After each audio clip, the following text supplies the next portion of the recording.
Hello and welcome everybody to a new video. Today we are going to be trying out something that applies to both Gran Turismo and potentially real life as well. And this is, what is the speed difference around a circuit between the automatic Toyota Supra, the 8-speed auto, and the 6-speed manual? Now, you may be sitting there like, there's no 6-speed manual Toyota Supra in Gran Turismo 7. No, that don't exist. Well, no, it doesn't technically. But what I have done is I've set up gear ratios for the 6-speed Supra. Now, all of these top 5 gear ratios are all following what the automatic Supra would be, but I've come to my own conclusion to say that the 6th gear in the Toyota Supra will be a overdrive gear for the most part, and you will only accelerate slightly in that gear, probably reaching high RPM ranges, but not actually topping out the 6th gear with a stock vehicle making 382 horsepower. And I've used the 7th and 8th gears and just thrown them to really long gear ratios to make them unusable, to make sure I don't accidentally switch the 7th gear and 8th gear to actually use them for anything, because I doubt I'll get to the high end of the 6th gear. And you want to see the speed difference while going around a circuit in comparison to the manual and automatic.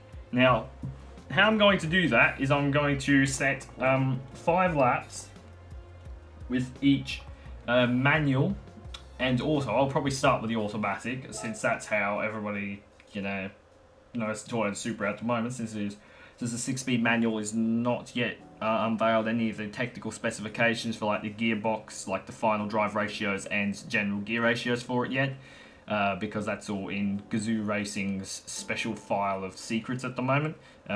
So what I'm going to do is I'm going to go to the Supra circuit, which is a track I know very well, which is exactly why I use this track, because I know it very well. It's a short track, so you've got less corners to stuff up at, even though I stuff up at them a lot. So what I'm going to do is set 5 laps in the auto, 5 laps in the manual, just see the difference. And although I say it's an auto, I'm going to be driving it in manual mode. Yes, I'm using a controller for this, so the manual shifting will be about as fast as a race driver, so probably a bit quicker than any normal person could shift gears, but still not as fast as the automatic could shift gears.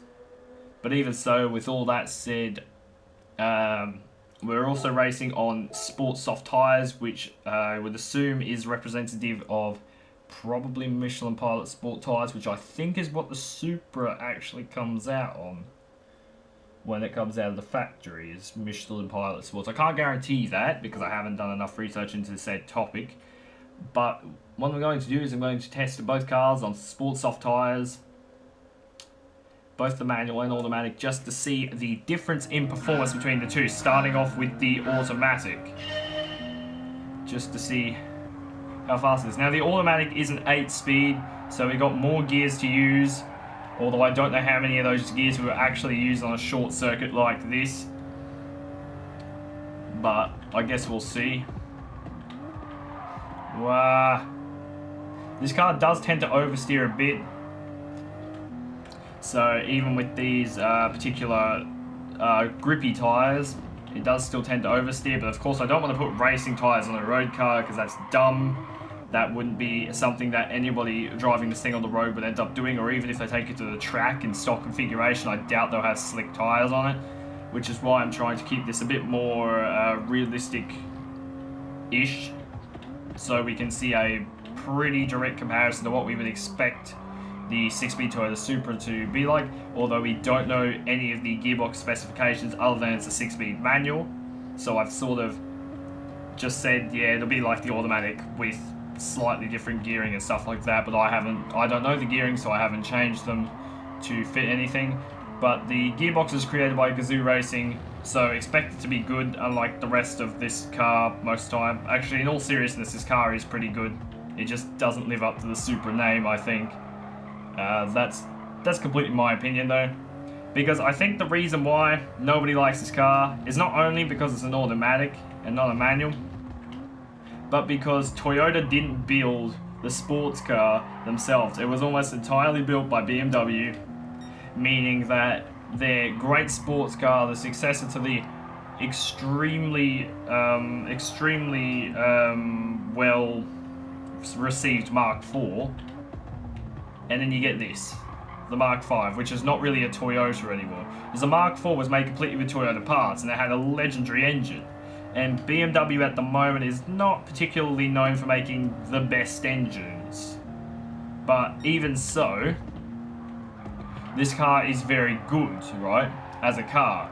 So I think if I were to be Toyota and I was to build something like this and I was to make it out of Toyota parts, I would not call it the Supra. It would just be a Toyota sports car that wouldn't be the successor to the Supra, because then nobody would be angry with it. If Toyota made a sports car that wasn't called the Supra, they just decided, no, this is not the Supra, we're still working on that, and instead we're like, yeah, here's a sports car, no one would question it. Even though it would just about be a BMW, no one would be too bothered by it, because it's not going to live up to the nameplate of it being a Toyota Supra. You know? That's where I think Toyota's stuffed up. Not really the fact that the car's bad, but it doesn't live up to what the Mark IV is and was at the time of its release, you know? But that's completely my opinion, I guess, on the topic on why how Toyota should have done it and how I think they should have thought it through. Because obviously they didn't expect this to be hated the way it is most of the time. I guess people are starting to come around to the fact, oh yeah, it's a Toyota Supra, it's pretty alright, sounds good, it drives good, it's a good car, but it's not a Toyota, and therefore I don't want it to be called a Supra. That's just completely my opinion, of course. If I was to be Toyota when I was releasing this car, I wouldn't call it the Supra. I would call it something else. I don't know what you'd call it. Just make it a new sports car. Or, yeah, it will be like a new sports car. Don't carry the Supra nameplate on something that isn't deserving of it. It's like if Nissan released, I don't know, what's a really boring car Nissan makes? I was about to say if Nissan released a Nissan Juke GTR, and then I remembered they did actually release a couple of those GTRs, and they put a R35 GTR engine in them. Nismo released this car, by the way, the Duke GTR, because everybody hated it. It's like, yeah, we'll make it cool. And I think they made like, I don't know, 6 of them or something. So, that's cool. What's a really boring car, like, that Nissan makes that shouldn't be called a GTR? Just think of any boring car Nissan makes that should be called the GTR. Like something boring. And if they just put the GTR badge on it, then it's just going to be like, well, that's not a GTR, it isn't deserving of that, and everyone would hate it. Even if it did handle well, like they upgraded the suspension or whatever, and put a GTR badge on it. If it doesn't feel like it's made to hold the reputation of whatever badging and branding they put on the car, then the badging and branding shouldn't be there. It's like if you had like a 100 horsepower car and put, yeah, GTR or Super Sport on the side of it, even though it's some economy grocery getter machine, like, it wouldn't be deserving of that title. That's sort of what I think's happened with the Supra nameplate, is that this car is a good car, but it's not a Toyota Supra. It should have been something else. And then I think this thing would have sold in the masses despite its cost as well. But that's what I think Toyota should have done after my long rambling of what I think they should have done and some of my analogies that probably didn't make sense. But that's fine, I guess. And my lap time's going out the window, I guess, because they're also not very good at the moment. I also question how much slower the I was about to say Mark IV, Mark V Supra. Mark IV is slower. But what I was supposed to say is the manual be. How much slower would the manual be in comparison to the automatic? Because that's what I've been waiting to see, and I haven't tried this out before. I haven't actually went to see what would be superior. And this is on PS4 Pro with controller, so this isn't even on PS5. So I'm sorry for anybody who's like, oh, I did 6 laps. Oh well, they were all really slow. Doesn't matter, other than lap 4. Lap 4 was alright. Yeah. So now, time to compare that to the manual, because that's what we were doing, right? You got to compare it to the manual. Also, these other cars in this corner over here, very important before I switch to manual, these are all cars that I have raced in previous videos, so if you want to see any of those many vehicles in other videos, and me taking a look at all the new-ish vehicles, yeah, just after this video, go take a look at those. Oh, and I almost switched to a different car. No, I don't have to switch to a different car. I have to switch the settings around to manual. Now, this is what the 6-speed manual, I assume, would roughly be like. Now, the gear ratios aren't set up perfectly because we don't have information on what the gear ratios will actually be like. So, of course, we don't know what the major difference will be. But I want to see how much faster or slower. It's probably going to be slower. But how much slower it is to the automatic Supra. Oh, and the other thing about it is most of the gears are going to be a little, like, they're all basically moved up. So first gear is second gear is third gear, and so on. And the reason why I've done that is because it's only got 6 gears, so the gear ratios are going to be either, they're either going to be, first gear is going to be longer, or the power band and the way the gears are, or all the gears are just going to be longer. And I think in a circuit environment, I think having first gear longer and everything else about normal-ish would work better, right? In a circuit environment. Having shorter gears and a longer first gear to equal a higher top speed, I think works better in circuit driving, because you're not going to need to use first gear unless you're going around like something like a hairpin or something, or exiting the pit lane in certain situations, depending on how long that gear is and the exit speed and the pit lane speed limits. But I am really going to try and chase down. As you can see, there is a noticeable difference. Every time I shift gear, the automatic appears to pull away a little bit, right? Because I think that's the automatic one ahead of me. Yeah, it's got to be, right? It could be. Oh, I've just cut the track a little bit there. I still don't think that's going to save me. I think that's the ghost for the automatic, from the automatic one, I think. Can't guarantee that because I wasn't paying enough attention. I think it is though. Because it does appear to pull away as I'm changing gears, and it pulls away a lot more down the straights. So I'm assuming that's because it's the automatic one.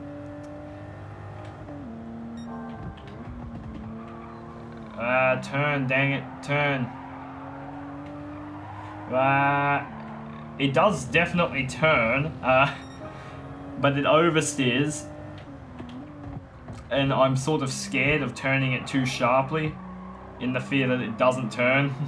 I mean, does turn, but over-rotates, and I spin it, because I don't want to do that. I did that with the last video, driving the new Toyota. Oh, it was another Toyota. It was the GI, what was it? 010 or 101. I think it was the 010 hybrid, the new Group 1 car.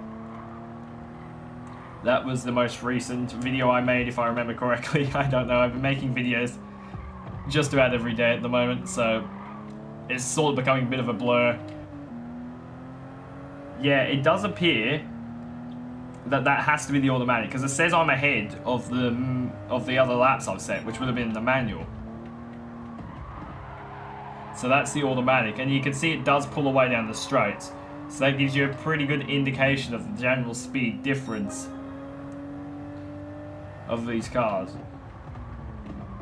So no matter what I do, I can take a better racing line through here, put it in the second gear, absolutely pin it, but when I shift gears, that's the difference. I shift gears, and every time I shift, the automatic pulls away. And since everything else about these cars are identical, that's the only differentiating factor in all of this. It really shows the difference between an automatic and a manual, because I'm really driving this to what I think is the limit. Oh no, I thought I would be ahead down the straights to show a difference, but I got a horrible exit. But you can still see that the automatic does pull away, especially when I'm changing gears, and every gear I go through, it just pulls away that little bit more, as I've got no proper way of combating it. But maybe since it's a GR gearbox, the gear ratios will be sorted very well for circuit driving, and then, because in the real car, right, where it's actually, the manual's actually released, people can drive it, maybe it could even be faster on circuit with the real car. And the reason why I think this, or it could be potentially faster, I don't actually think it will be, but it could be, is because you got GR doing this. This is Gazoo Racing. It's got racing in the name. It's Toyota's racing division. They won Le Mans like 4 years in a row. So I think if anybody's designing a gearbox, those will be the people that do it.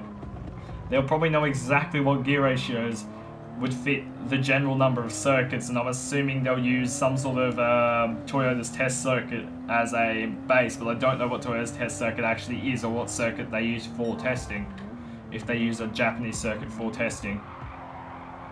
But I'm assuming they test it rigorously to see what ratios work best. But anyway, I've done the 5 laps. It is a little bit slower. That's a 1 minute 2.342.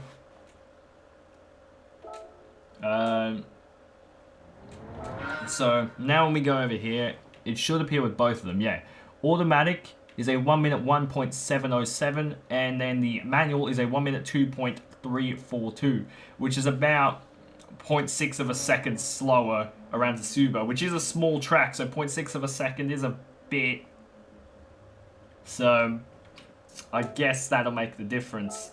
But also, if I go into detailed settings, you can actually see right here the 0 to 400 meter acceleration performance, the 0 to 1000 meter, and the 100 to 150 kilometers per hour. So we're going to go from the 0 to 400, that is, and then we'll switch it to the automatic one. As you can see, it's about 0.6 of a second faster to 400, and is what? Considerably faster to the kilometer, which is, I don't remember. I'll put up how many miles that is when I edit this video, and is faster from 100 to 150 as well. So the automatic is just going to be generally quicker in a straight line, unless Gazoo Racing does some crazy magic with their abilities of creating great racing gearboxes, which I'm assuming they will. So I'm assuming it'll actually be very close to the automatic, but this is just a base that I've used to test how much slower I assume the car will actually be when it's released. But we've got Gazoo Racing doing this. They're probably going to do really well. I've got a lot of faith in them. They are very, very good at what they do. Other than when they came up with the idea of working on this Toyota Supra using BMW parts, which they didn't exactly work on. They more or less just put some parts together and made a body for the car. But when they do actually try to build something good like a race car, they do very, very well. So I'm going to say that if they are going to make a gearbox, it'll probably be faster than what I've just shown here for the 6-speed that I've just roughly made as a base to what the manual is, or how much slower it is. But anyway, now that I'm in my garage, if you watched other videos, you know I always end the video in the garage at the end of every video. So that's what I'm going to do here. And I'm going to say what I say every video, which is thank you for watching. And if you enjoyed, remember to like and subscribe. And I'll see you in the next video. Bye.